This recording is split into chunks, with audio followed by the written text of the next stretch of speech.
Who has been, in terms of the castings, who has been the actor who most resembles, either physically or in terms of the way they've inhabited the role, the way you had it in your head?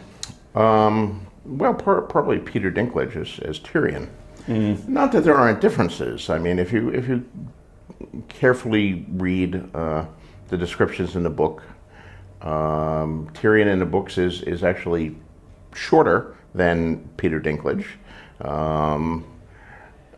So probably the first time Peter's been told he's too tall for a role, but yeah, he is taller than Tyrion in the books, and he's considerably better looking. I mean, the books make a certain amount of comment on the fact that Tyrion is not attractive by conventional standards, and has that cross to bear in addition to his height. But you know, Peter is quite a good-looking man, and nonetheless, with these tiny exceptions, he is Tyrion. I mean, he has thoroughly inhabited that role, and he was really the only person. I mean, at that very first meeting I had with David and Dan, after we discussed all the story stuff, we got into playing the casting game, and who would be good, could we get this person, could we look at that person, and when we got to Tyrion, it was Peter Dinklage. There was no one. We never read anyone else for that role. We never had meetings with anyone else for that role.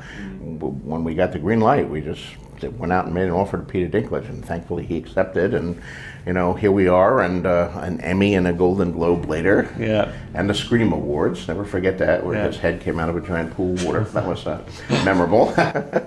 So he was great. Sean Bean is another character. We did read some other people for the role of Ned, which was crucial, but Sean Bean was always our first choice there, and thankfully we were able to get him too. And do you find now that as you're writing, that when you see the characters in your mind's eye, you're seeing the characters from the TV show, the geography, are you seeing it with the locations that they've used in the TV show? Oh, I think I understand that process, and I know that has probably already happened for many, many millions of viewers and fans, but I don't think it happens. If you really know a book, then you have your own images in your head, and seeing a movie or a TV show doesn't displace them. I mean, a book like Tolkien's Lord of the Rings, which I've first read when I was 13 years old, and I've read many, many times. I love Peter Jackson's movies, make no mistake. Those are terrific movies, but when I sit down to read Fellowship of the Ring, as I still do every few years, because I love the book so much, Strider does not look like Viggo Mortensen to me. Yeah. He looks like the image I've had in my head of Strider since he was 13. And the Hobbits don't look like you know, Elijah Wood and Sean Astin and all that. They were great, mind you. They did a wonderful job, but my own images are too firmly rooted. And if that's true for Tolkien, it's certainly true for my own books. So, you know, the roots go very deep there.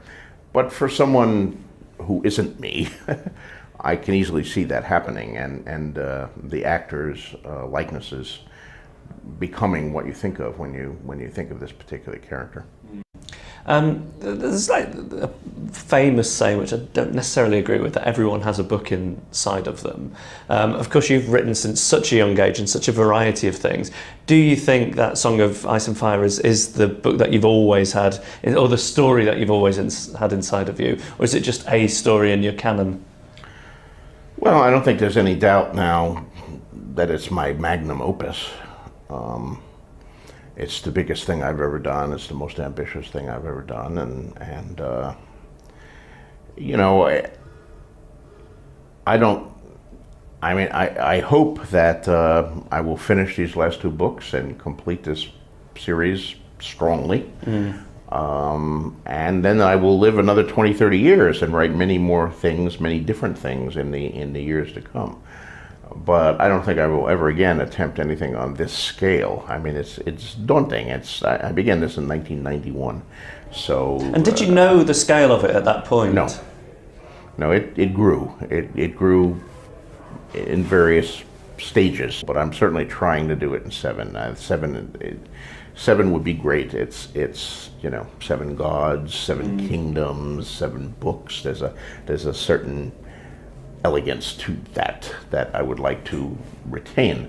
But that being said, the main thing is to tell the story, beginning, middle, and end. Not to rush the story or to squeeze things or to do that, but to do the whole thing, because it really is. No matter how many books you divide it up into, 3 books or 5 books or 7 books, whatever, it's one story, one very complex story with a lot of viewpoint characters and interweaving, but still one story.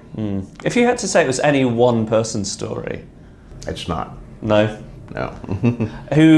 Which character did you see most of yourself in? You know, all of the viewpoint characters have elements of me in them. I think that's the only way you can really write a viewpoint character, is you get inside someone's skin and all that. Is there not one you love the most, though? Well, I've always had a great deal of affection for Tyrion. I think Tyrion is probably who I would like to be, and Sam is probably closer to who I actually am. Right. I'm not nearly as witty as Tyrion. Well, actually, I am as witty as Tyrion, since I invent all of his witty things. But it takes me ages to invent all of those witty things. Yeah, you can do it off the cuff. That's right. You have to labor over it. Like 3 days later, that's what I should have said. That would have been great if I had said that. I'm sure I'll do this when I watch this interview on Thronecast. I'll say, God, I should have said that there. That would have been really funny. And Tyrion, of course, would think of it right away and would just toss off those comments.